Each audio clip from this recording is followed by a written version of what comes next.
at Venice Biennial. My name is Raija Koli. I am the Director of Frame Contemporary Art, and I'm also the Commissioner of the Pavilion of Finland. It's always such a joy and privilege to be here, to be celebrating art and artists here in Venice, in our pavilion, but also in all the other pavilions and in all the other exhibitions here. At the same time, it's impossible not to think of some of the intolerable atrocities being performed in Ukraine, in Gaza, and further away that darken this day a bit. And our solidarity is, of course, with the Ukrainian artists and curators over in Arsenale. And of course, I need to mention there is no Palestine pavilion because the Venice Biennial is mapped on nation states. But as we have seen today here in the Giardini, art and life can't really be separated. It's all entangled, and that's of course also present in many, many pavilions this year here in Venice.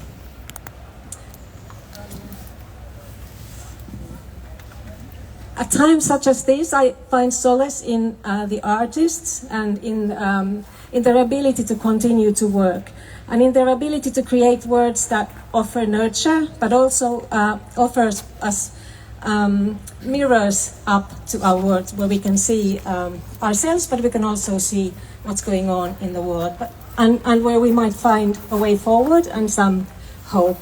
And this certainly is true for our pavilion and the exhibition in our pavilion here today.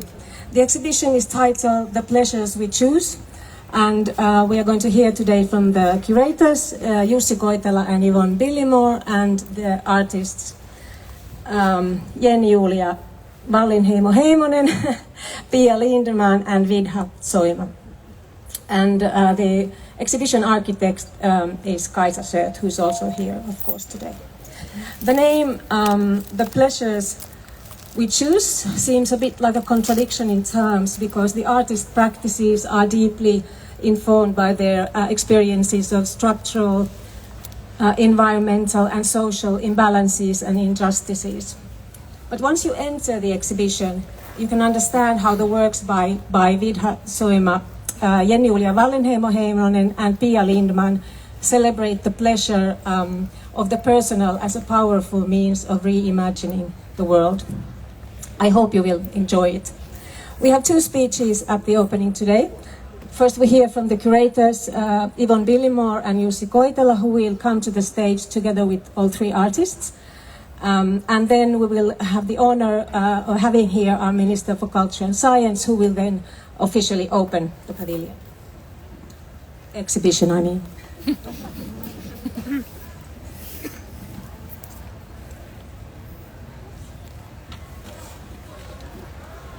But before I give the mic to the curators and artists, I want to say a few thanks. So I want to thank the supporters of the exhibition, the Ministry of Culture and Education, the Konef Foundation, the Swedish Cultural Foundation in Finland, the Promotion Center for Audiovisual Arts in Finland, the Church Media Foundation, and the Embassy of Finland in Rome. And for this exhibition, we have developed our work in areas of social responsibility. So therefore, I especially want to thank the funders and the companies we have worked with to increase the accessibility of the pavilion and the exhibition. So for the first time, we have created a tactile map of the exhibition, together with Taktili Oy, and an audio description of both the exhibition itself and the separate artworks together with Art Lab. So when you go into the pavilion, you will find a QR code where you can hear the audio description and you can see the tactile map inside the pavilion. So an additional thank you goes to the Finnish Federation of the Visually Impaired, who have supported us in these actions. And I'm also very happy to promote our biannual bag, the coolest bag in the Biennale this year. They're made by the association Väylä, who is a non-profit organization offering work opportunities with fair remuneration for people with intellectual disabilities. The actual making of an exhibition and all the works inside it are, of course, the effort of not just three artists and two curators, but many, many people. So I want to thank everyone in Finland and here in Venice who have been working with the artists in their studios to create the work, but also here in Venice to actually install the exhibition and to create the whole that you will see when you go to the pavilion.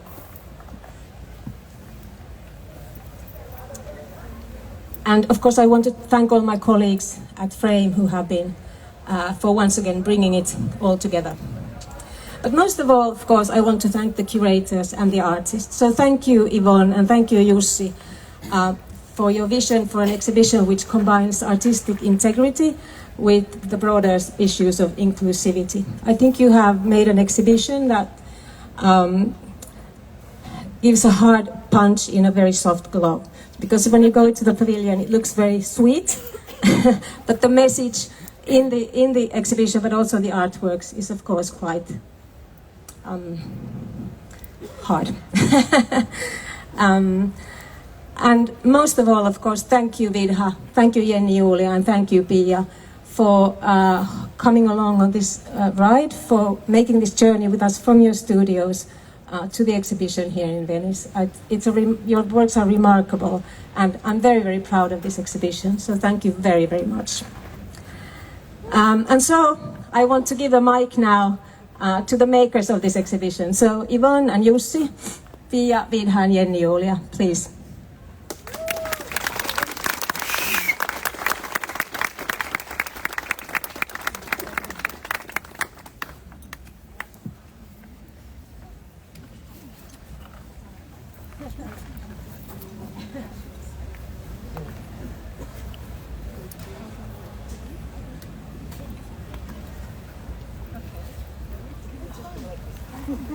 Yeah, do we fit all here?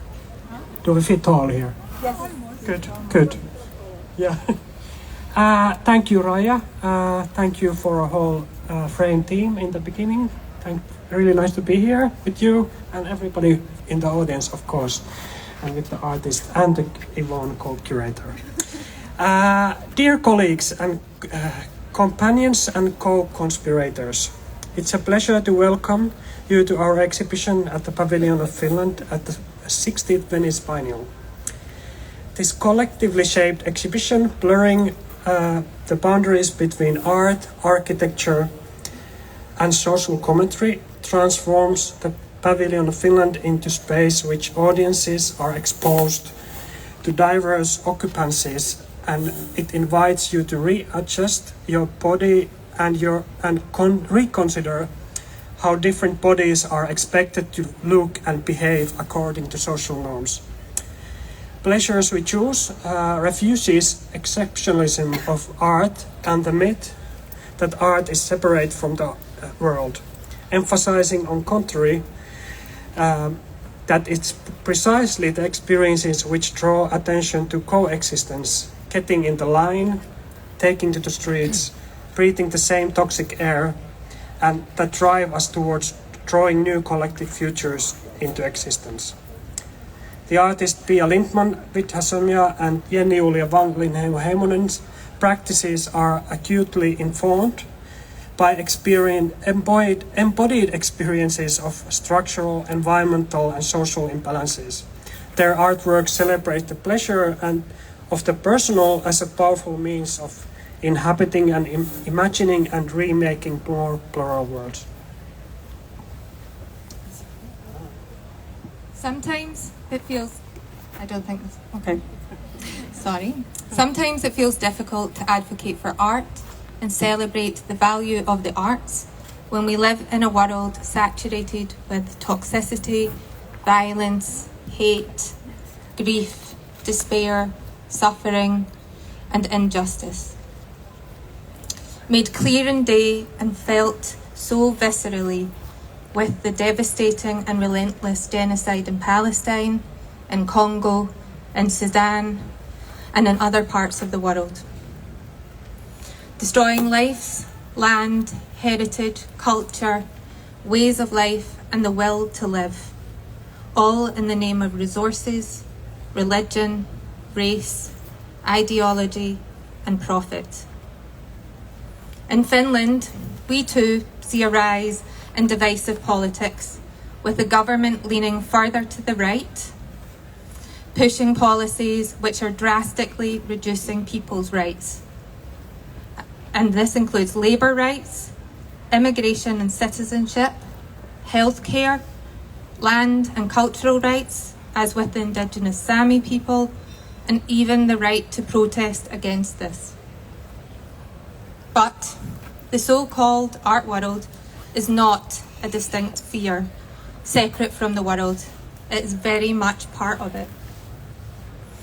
It is the very way that we get close to things. It's not escapism.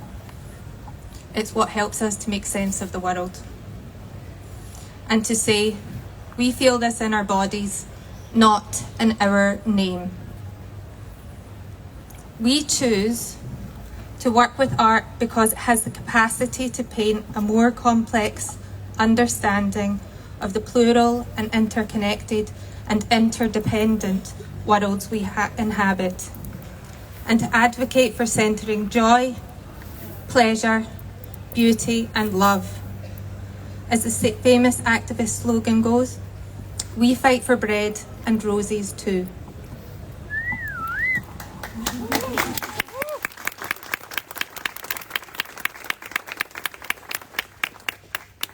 Rather than an act of indulgence, what if our bodies need art? What if imagining, making and encountering art is the only way for us to survive this world, to make sense of it and to reconstruct it? What if all that gets stored in the thick of our flesh as a result of inhabiting so many toxic territories, generation after generation, needs to be released and reclaimed through the ink of a pen, the point of a needle, the sculpting of clay? Slow and repetitive actions enacted time and time again until entirely embodied. How might many more of us, until all of us, can encourage and embolden one another to resist the pressures of time, labour, productivity exerted on our bodies, and instead learn to more fully embody the pleasures we choose?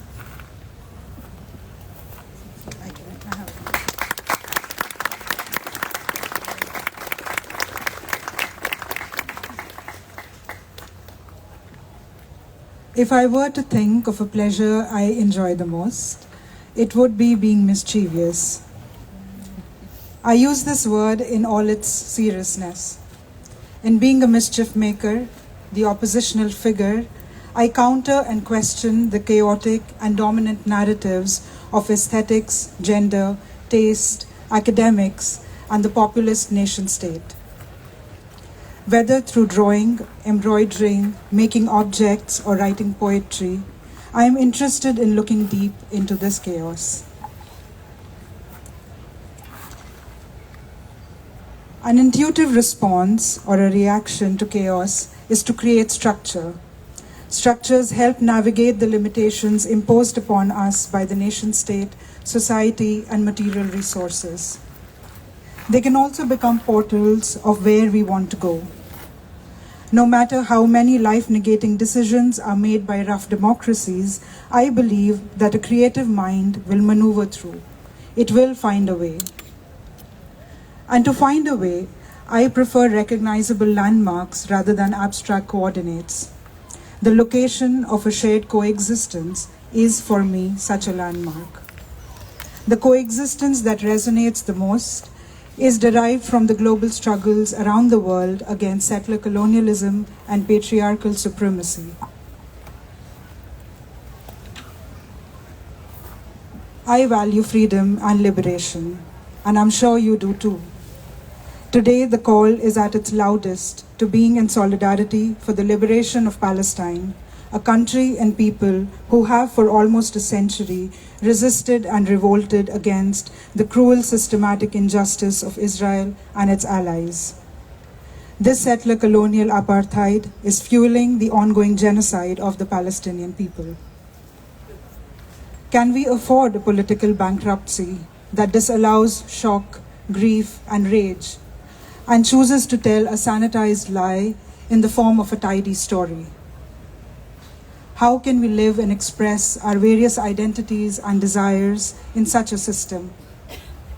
I am interested in the untidying of the story, one that allows for intuition, joy, and the opportunity to reimagine and re-narrate the silencing, invisibilizing, and the forgetting of people, objects, or spaces we belong to or want to belong to.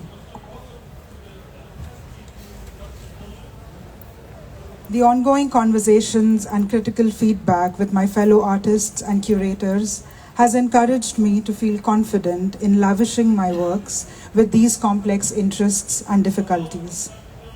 Where we are right now requires more than healing, witnessing, catharsis, community, and imagining otherwise. It requires confronting the status quo head-on. It requires mischief. Thank you.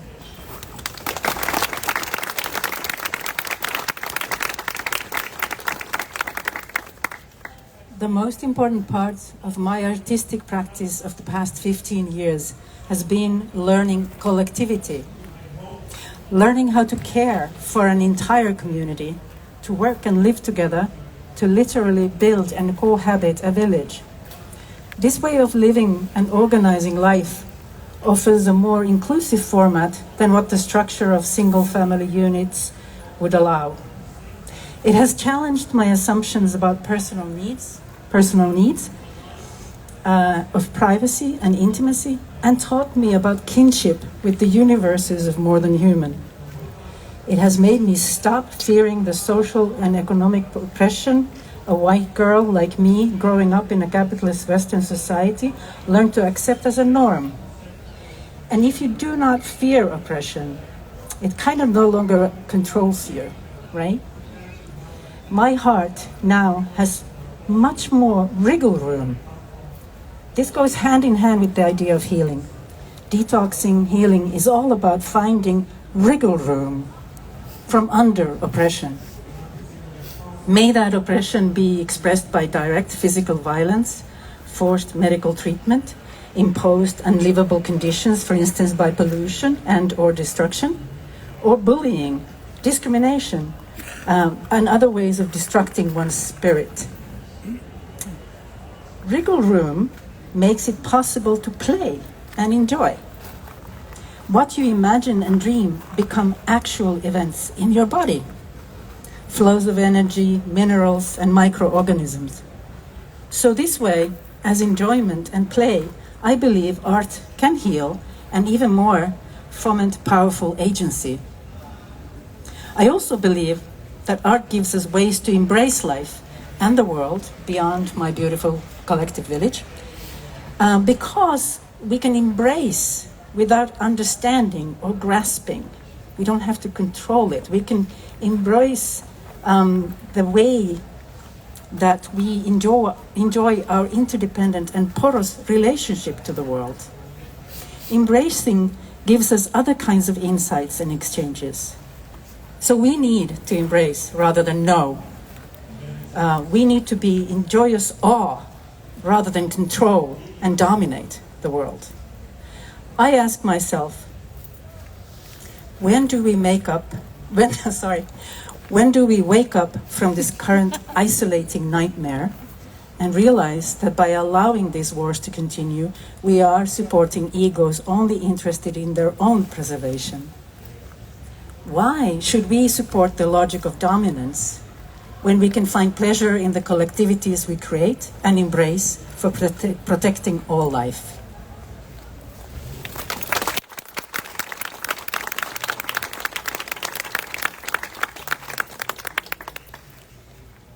People with and without disabilities are not inherently unequal. It's a choice. For me, disability is a magic wand that can change the world. And in this project, we have used the biodiversity of our team to create a space where no one has to strive to feel like a credible guest. A room that doesn't spoil anyone's performance or identity. I'm especially thrilled about two things. about the handrail from which you can take mental or physical support and which resembles the margins on a notebook within we all fit together.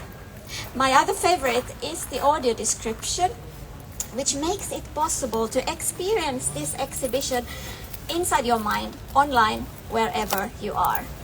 Many people can never access Venice due to countless reasons. People with disabilities, low income, tired, people who are too busy without travel IDs, and people living in the midst of a war. Accessibility is priceless and it improves our chances of coping with the change. Next time, when you see a ramp next to the stairs or a tactile map in a tiny pavilion, you should celebrate that you live in a constitutional state that protects all its citizens. Modifying or rehabilitating to people what is supposedly normal is not politically correct anymore for any other minority than people with disabilities. Late disability activist and hero Judy Hoyman reminded that veterans coming home from Vietnam were never going to grow back their limbs to walk again.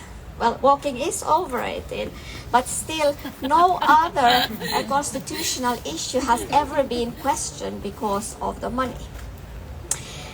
I'm super happy about this boom of accessibility in art and culture. But if the human rights of people with disabilities would have been taken more seriously all around the world, we would no longer have to witness how the humanitarian crisis of thousands of people injured today will not end in peace and reconstruction.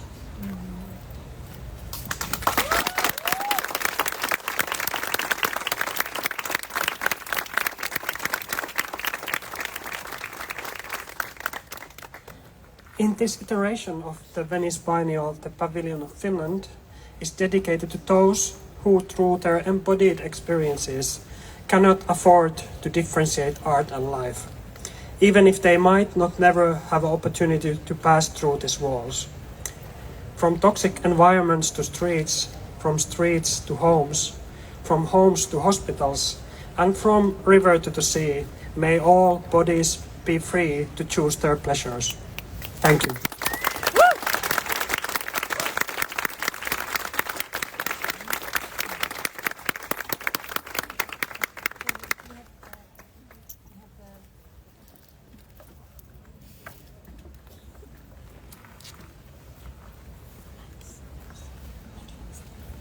Thank you, all of you.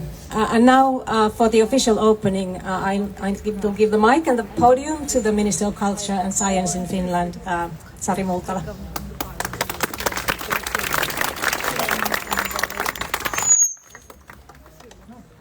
Hyvät juhlavieraat, dear guests, Mr. Ambassador, dear artists, Pia Lindman, Vithjas Sömja, and Jenni Julia Wallinheimo-Heimonen. Welcome also from my part to this opening of the pleasures we choose here at the Pavilion of Finland.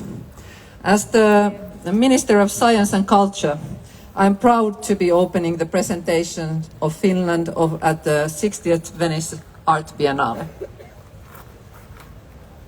Finnish artists have been present in Venice since the beginning, over 120 years ago. The historical roots of the pavilion tell us that being international and reaching out to the world has been essential to Finnish artists even long before Finland got its own pavilion here in the heart of Giardini. This beautiful pavilion, which is now almost 70 years old and was designed by a Finnish architect, Alvar Aalto, is always worth celebrating. The importance of the Venice Biennale for contemporary art in Europe and for Finnish artists and art professionals cannot be understated. It is truly an exceptional event to be here, celebrating art with hundreds of artists and curators from all over the world. Unfortunately, it is a conflicting experience to be opening an art exposition in an international arena at this particular time. We have moved away from a global pandemic, but now we find ourselves in a world affected by cruel conflicts. In these disturbing times, the importance of art and culture and the importance of international collaboration and exchange of ideas are highlighted even more than before. Dear guests and dear artists, this year our pavilion is host to The Pleasures We Choose, a multi-faced collaboration by artists Pia Lindman, Vidha Semja, Jenni Julia Wallinheimo-Heimonen, and curators Yvonne Billimore and Jussi Koitela, and architectural designer Kaisa Sööt. The Pavilion of Finland brings together 3 artists. In their artwork, life and activism are intertwined. It is a collective project which blurs the boundaries between art, architecture and social commentary. As we heard before, their practices are acutely informed by their embodied experiences of structural, environmental and social imbalances. By using a wide range of materials and processes such as drawing, needlework, sculpture and healing, the works celebrate the pleasure of the personal as a powerful means of reimagining the world as we know it. And I really recommend to have a chat with these artists to even open up the stories behind the artwork, as I had the pleasure to do earlier. Ladies and gentlemen, I'm happy to be able to say that contemporary art enjoys exceptional popularity in Finland. The visitor numbers in museums and galleries have recovered from the COVID-19, and the visitor numbers have soared back to new heights. In 2023, nearly 4 million visits were made at the art museums and art exhibitions in Finland. If we compare the population in Finland, which is 5.5 million, that is a big number. Also today is time to celebrate art and its power to influence us, change our perspectives and reshape our understanding of the world. Art has the power to make significant impact, not only on our well-being and thinking, but also on our societies at a large scale. Thank you, Frame, for the production, and thank you all for being here today. But most importantly, thank you, Pia, Vidja, and Jenni Julia, for your artwork, and also Yvonne Billimore and Jussi Koitela for curating this exhibition, and to Kaisa Sööt for the architectural design. Let's raise a glass. Now I hope everybody has one. You don't have, but you will raise it afterwards. To all the artists and every artist presenting also in this Biennale. And cheers. I hereby declare the exhibition, The Pleasures We Choose, at the Pavilion of Finland officially opened.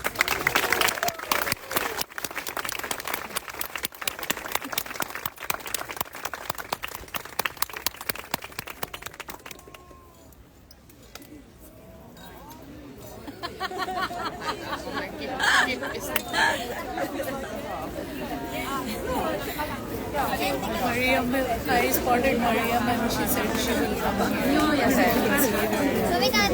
maybe she won't. But yeah, let's go find her. It was such an interesting